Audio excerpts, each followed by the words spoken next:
Hello friends, आज मैं फिर हाजिर हूँ डर एक खौफ में संध्या। एक केस जहां आत्मा ने बताया उसका कातिल कौन है। ये एक सच्ची घटना पे आधारित कहानी है। तो चलिए, कुछ दिन पहले करवा चौथ गुजरा था और ये कहानी 2020 के करवा चौथ से जुड़ी है। 2020 में लखनऊ पुलिस के पास एक ऐसा मर्डर का केस आया जिसे सुलझाने में पुलिस के भी पसीने छूट गए। जब सब हार गए तो कैसे एक आत्मा ने केस को अपने हाथ में लेकर सुलझा दिया, आगे जानेंगे। कहानी रूबी की है। रूबी लखनऊ की रहने वाली थी। एक गरीब परिवार की लड़की थी, पर जिंदगी ठीक ठाक चल रही थी। इसी बीच रूबी की शादी हो गई। शादी के बाद 2 बच्चे हुए, लेकिन कुछ वक्त बीतने के बाद ही पति के साथ उसकी अनबन रहने लगी। पति शराब पीता था, रोज उसके साथ कहानी सुनी होने लगी और वो इतना तंग आ गई कि रूबी ने अपने पति से अलग होने का फैसला कर दिया और वो दोनों अलग हो गए। अपने दोनों बच्चों सहित वो अपनी माँ के घर आकर रहने लगी और यहीं से आगे की जिंदगी अकेले ही जीने की सोचने लगी। कि माँ भी अकेली रहती थी। माँ को बेटी का और बेटी को माँ, एक दूसरे का सहारा मिल गया। जिंदगी ठीक ठाक फिर पटरी पे आने लगी। कुछ दिन गुजरे तो माँ के घर में एक तांत्रिक पास में रहता था। लोग उसके पास अपनी समस्याओं को लेकर आते थे। कोई जादू टोना करवाने, कोई अपनी परेशानियों का समाधान ढूंढने आया करते थे। रूबी भी उस तांत्रिक के पास जाने लगी। उसे लगा कि शायद उसकी भी सारी परेशानियां उस तांत्रिक के पास सॉल्व हो जाएंगी। रूबी की भी उम्र कुछ ज्यादा नहीं थी, ऊपर से उसके पास 2 छोटे बच्चों की जिम्मेदारी थी। तांत्रिक के पास जाने पर उसे कुछ फायदा होने लगा, ऐसा उसे लगने लगा। वहम या सच पता नहीं, तो वो जाने लगी। महीने में 3-4 बार वो वहां चली जाती थी। कई बार उसकी माँ भी उसके साथ गई। तांत्रिक के पास जाते हुए उसे फायदा हुआ या नहीं ये तो नहीं पता, लेकिन वहां जाना उसका जारी रहा। तांत्रिक के पास गई तो माँ को भी तांत्रिक के बारे में सब कुछ पता था। धीरे धीरे वक्त गुजरता है और 2020 के करवा चौथ का दिन आ जाता है। सभी महिलाएं अपने पतियों के लिए करवा चौथ का व्रत रखती हैं, लेकिन रूबी तो अपने पति को छोड़ चुकी थी, तो वह व्रत नहीं रखती। दिन गुजर रहा था और धीरे धीरे रात होती है। सभी स्त्रियां पूजा पाठ करने लगती हैं। रूबी और उसका परिवार भी खा पी कर सोने के लिए चला जाता है।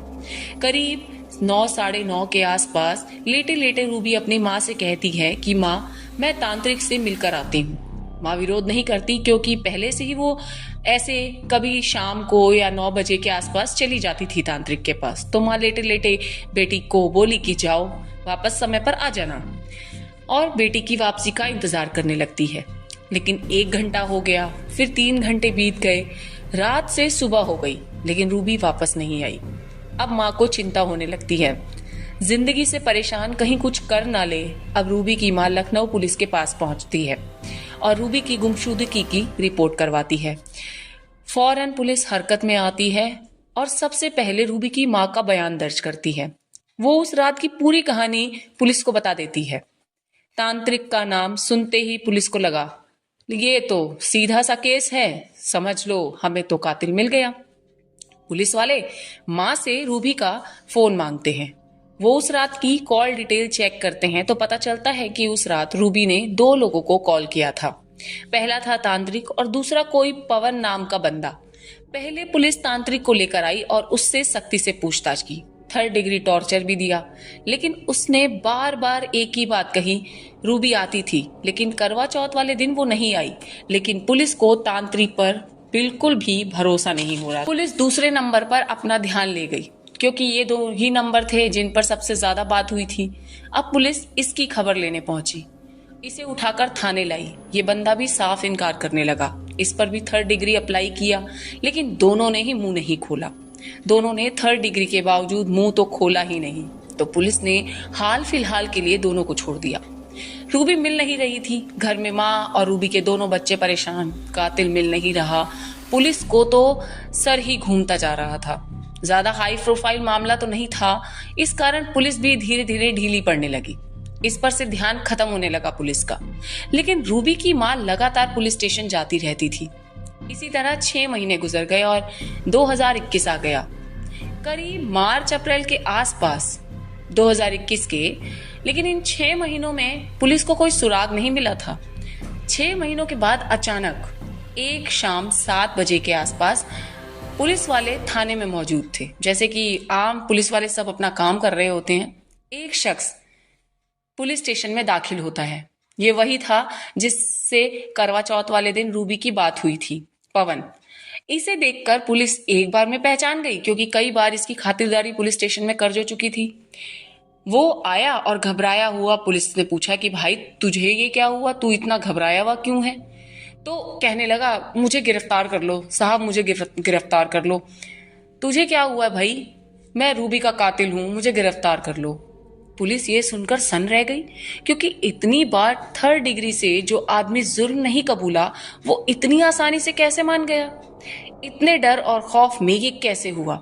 उसने फिर वही बात कही, मैं रूबी का कातिल हूं। पुलिस वालों ने अब डर लगा, क्योंकि उन्हें लगा कि 3rd डिग्री का इसके दिमाग पर कुछ ज्यादा असर तो नहीं हो गया, क्योंकि ऐसा हुआ तो पूरा थाना निपट जाएगा।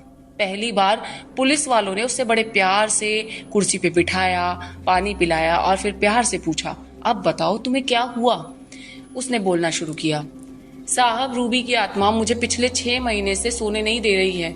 शुरू में मुझे लगा कि ये सब मेरा वहम है, लेकिन मैं जिसे देखता हूँ हर किसी में रूबी ही दिखाई देती है। कोई लड़की देखूं, कोई औरत देखूं, मुझे सिर्फ और सिर्फ रूबी दिखती है। गुस्से में वो मुझे घूरती है, सोने जाता हूं तो सोने नहीं देती, ऐसा लगता है कि वो मेरे बराबर में सो रही है। पुलिस को लगा कि ये बहकी बहकी बातें कर रहा है। पुलिस वाले उस शख्स के साथ नरमी से बरत रहे थे जो कह रहा है मैं रूबी का कातिल हूँ। पुलिस वाले उसे कह रहे हैं कि डरो मत, हम तुम्हारे साथ हैं। कातिल कह रहा है मैं डर नहीं रहा हूँ, प्लीज मुझे जेल में डाल दो। अब पुलिस वालों ने उससे पूछा कि तूने रूबी को मारा क्यों?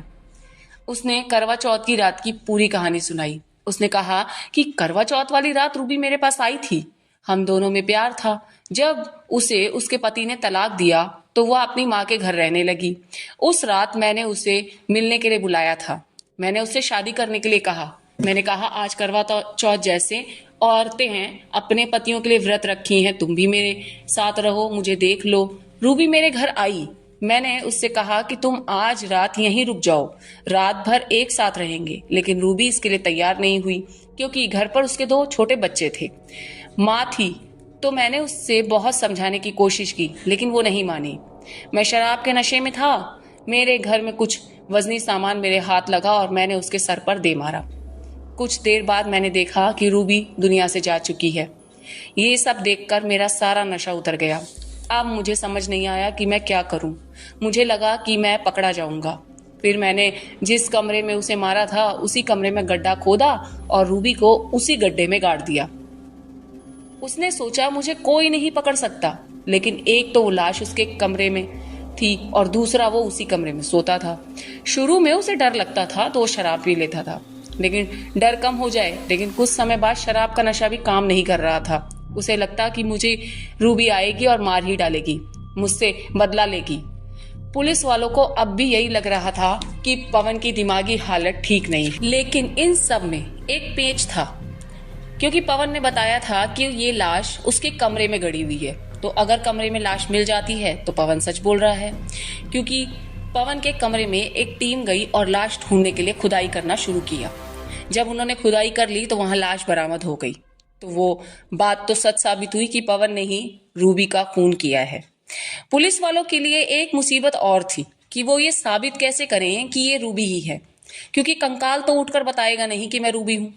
रूबी की मां को बुलाया गया और डीएनए की तैयारी की गई, लेकिन इत्तेफाक से वहां 2 चीजें ऐसी थीं जो रूबी की मां ने पहचान ली। पहले उस कंकाल के हाथ में एक कंगन था और दूसरा रूबी के पैर का ऑपरेशन हुआ था जिसमें रॉड डाला गया था। वो दोनों ही चीजें कंकाल में साफ साफ दिख रही थी। मां ने वो दोनों ही चीजें पहचान ली। लेकिन पुलिस के इतना माल लेने से ही काफी नहीं था। उन्होंने ये साबित कोर्ट में करना है तो उन्हें डीएनए की जरूरत थी। तो डीएनए की तैयारी की गई और मां का डीएनए मैच करवाया गया, जो कि मैच हो गया। पुलिस ने पवन को जेल भेज दिया, लेकिन अभी भी इस केस का फैसला नहीं आया है। धन्यवाद। यदि आपको मेरा ये चैनल पसंद आए तो प्लीज प्लीज प्लीज मुझे लाइक, शेयर और कमेंट करें। मेरे चैनल को सब्सक्राइब जरूर करें।